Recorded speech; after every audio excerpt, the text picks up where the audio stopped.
Tara, magluto muna tayo ng molo soup with bok choy.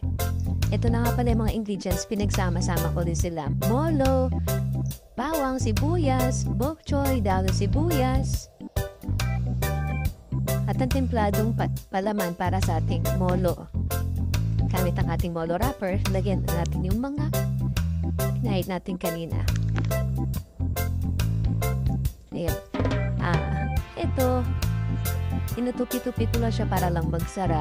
Kahit ano namang tamang paggawa niyan. Lagay ka lang, kahit basta ang mahalaga dyan, maisara mo lang siya. Ito pa lang kalahating kutsara or 1 tablespoon.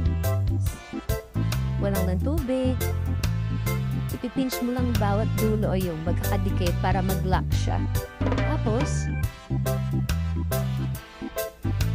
yan, twist mo lang para lang di magsara.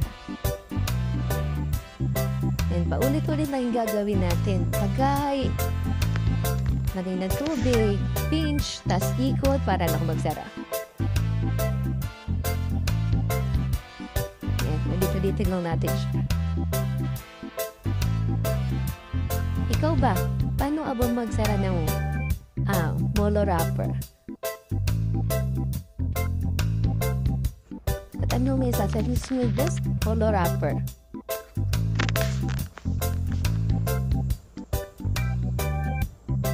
Mga ingredients pala niyan nilagay ko ay pork giniling, lagyan ko lang konting hipon, sibuyas, bawang, carrots, at dahon ng sibuyas. Konting paminta, asin, bechin, timplahan mo lang. Lagyan mo ng itlog para magkadikit-dikit, cornstarch.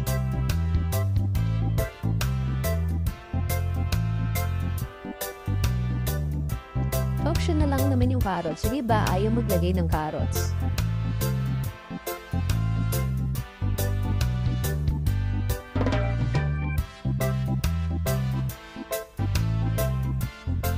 Yung iba, ganyan magbalot. Diba, parang bang siya. Yan, sampot. Siyempre, marami tayong nagawa. Yung tapes, dumami. Asa mapuno natin. Nakadalawang plato nga pala ako sa ganun karami ng servings. Ayan, nagpakulo tayo dito ng buto ng manok at ng sibuyas. Lagyan natin ng panimpla. Siyempre, bago natin lagay yung molo, kailangan kumukulo muna yung tubig. Maglalagay tayo ng ating sahog para hindi siya magsabog-sabog at magdikit-dikit. Ayan. Kumukulo na siya. Lagyan na natin yung bok choy. Konti na lang to at pwede na natin i-prepare. At ito na yan.